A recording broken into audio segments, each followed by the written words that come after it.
こんにちは。今日本である身近な病気の治療法がガラッと変わろうとしているんです。それも世界で一番早く高齢化が進んでいるこの国でですよ。今回は高齢者の糖尿病ケアに起きている、革命と言ってもいいくらいの大きな変化。これを一緒に見ていきたいと思います。まず、ちょっとこの数字を見てください。23.2%。これなんだかわかりますか？実は70歳以上の日本人男性で糖尿病が強く疑われる人の割合なんですよ。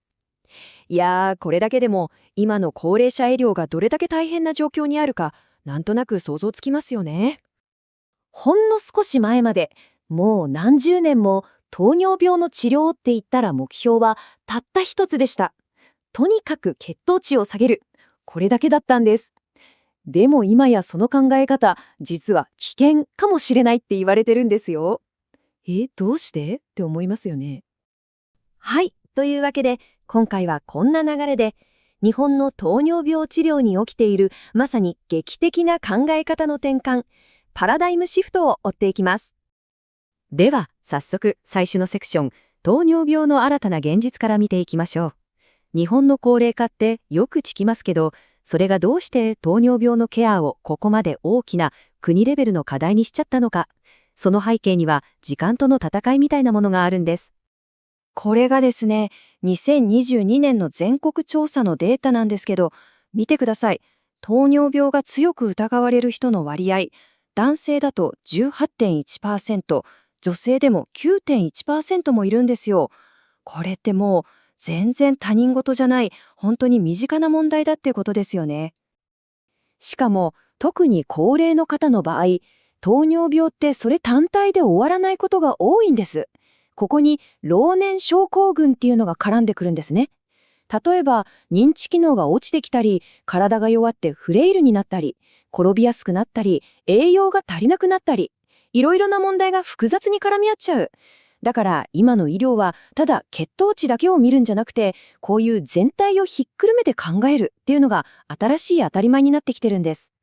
さて、じゃあ次のセクションに行きましょう。古いルールはなぜ危険なのか。今までこれが正しいって言われてた治療がどうして今になって危ないなんて言われ始めたのか、その隠されたリスクを見ていきます。この言葉がまさに全てを物語っています。高齢者の重度の低血糖は認知症になるリスクを2倍以上に知る可能性がある。って感じですよね。つまり血糖値を下げれば下げるほど良いと思ってたのに、下げすぎると逆に認知症みたいなもっと怖いリスクを引き起こしちゃうかもしれないっていう、これは衝撃的ですよね。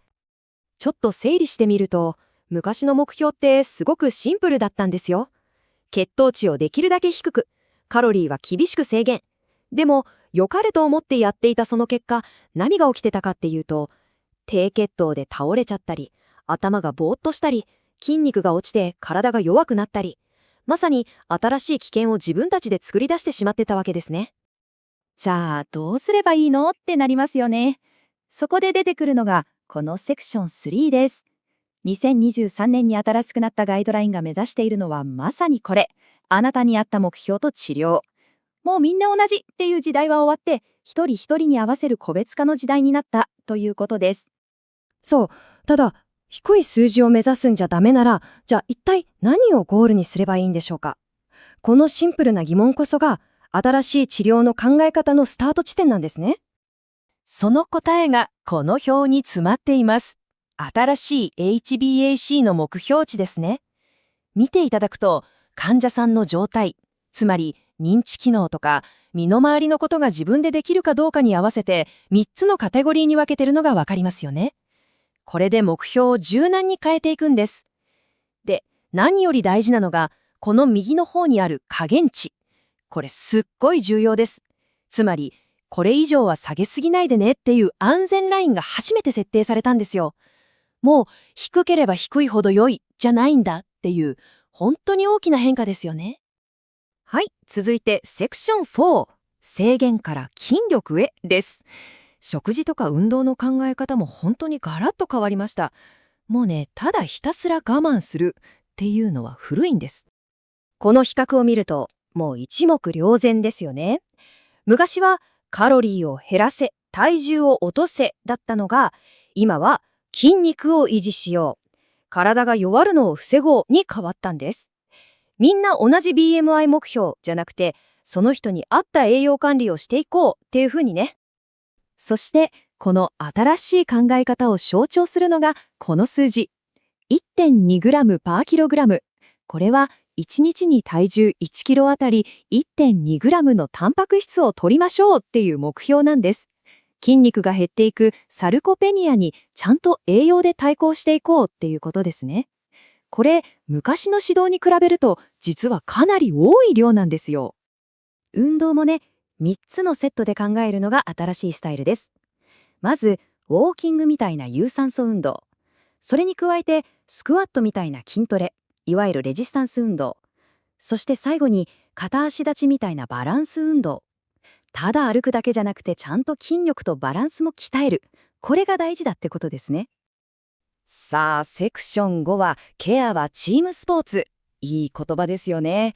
まさにその通りで、高齢者の糖尿病ケアって、もうお医者さん一人でどうこうできる話じゃないんです。診察室の中だけじゃなくて、地域全体でチームを組んで支えていくっていう考え方に変わってきています。そこで出てくるのが、シンプルイズベストっていう考え方。たくさんの薬を飲むよりも、むしろ薬を減らした方が、高齢の方にとっては安全だし、効果的なことも多いんですね。